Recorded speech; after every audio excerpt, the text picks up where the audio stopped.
Brought to you by... The term midnight movie is rooted in a practice that emerged in the 1950s. Local television stations around the U.S. began airing low-budget genre films as late-night programming. This practice has since become a memorable tradition in the legacy of cult cinema, and serves as the genesis for the film that we are discussing today.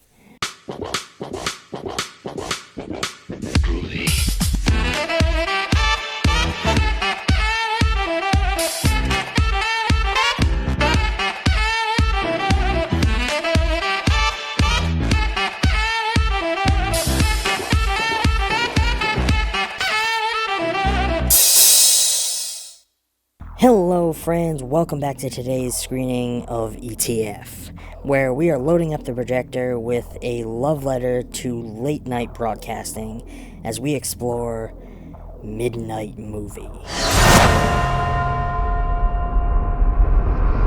midnight screening of a 1970s cult horror film becomes a wholesale bloodbath after the members of the audience see one of their friends butchered on the big screen, and quickly surmise that there's a madman in the theater who seeks to slaughter them all. It was just another rundown movie house in a small suburban town. What better place for a screening of a true cult classic? Because years ago, the director had been locked away in a psychiatric hospital after having a complete mental breakdown. The teens at the screening have no idea that he escaped from the hospital nearly 5 years ago, and that chances are good that he's still out there somewhere. When the film starts to roll and the hacking begins, the atmosphere in the theater is loose and fun. Giddiness gives way to deep-rooted dread, however, when the horrified audience is forced to watch as one of their good friends is viciously murdered right before their eyes. This is no movie. And when the audience tries to flee, they realize that the same psycho they just saw on the silver screen has now trapped them all in the theater. With no hope of escape and their numbers thinning fast, the survivors must now figure out a way to turn the tables on the very same killer that they once rooted for in their favorite slasher flick. While this film was clearly made with an effort and love for capturing the essence of those old independently produced schlocky films, its heavy reliance on specific visual effects and extremely poor performances all around make for an extremely rough ride. It makes the mistake early on of thrusting us into a heavy metal opening credit sequence, showcasing a band that likely didn't make it, who lent their song to this film in the hopes that it would catapult them into the spotlight. Many aspects of the film create a feeling that speaks as though the filmmakers knew they had no budget and no real talent in front of the lens, so they just decided to run with it and give the film an overly cheesy tone. The cast itself is rounded out with a mix of usual suspects. We're given an overly sensitive final girl, the sympathetic boyfriend, the sexed-up fuckboy, his dim-witted girlfriend, the overly dumb horror film geek, the slightly nerdy kid who tries a little too hard to be cool,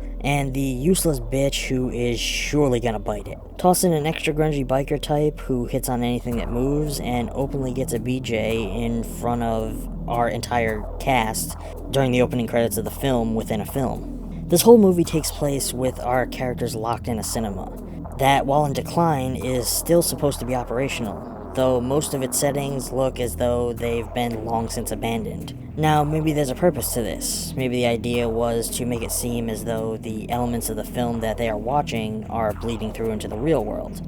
As a side note, the house location in the film within the film looks a lot like the set that was used for the Firefly house in Rob Zombie's Devil's Rejects. The design of the killer is pretty cool, though he wields this strange and crude drill knife thing that doesn't quite make a whole lot of sense or make for very inventive kills.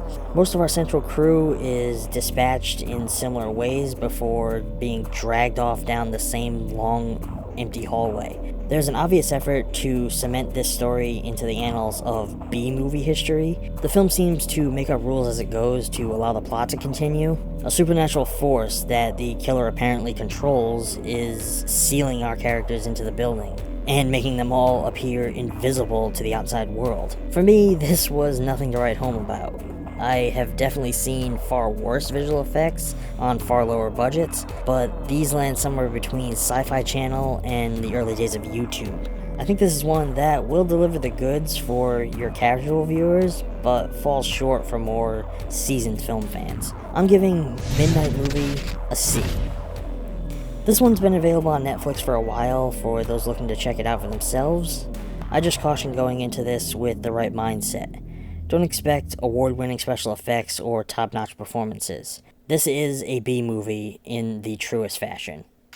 This episode of ETF is brought to you by NordVPN. With more than 10 years of experience, NordVPN is one of the world's largest VPN providers. Cybersecurity may seem very complex, but NordVPN makes it as easy as it gets. Cutting-edge technologies shield your internet activity from hackers and malware, protect you on public Wi-Fi networks, and even block annoying ads. NordVPN protects your IP address and makes sure that no one else can see which websites you visit and what files you download. And until the end of April, if you sign up using the links down in the description, you can get a whopping 70% off a 3-year plan. Real internet privacy is just a click away with NordVPN.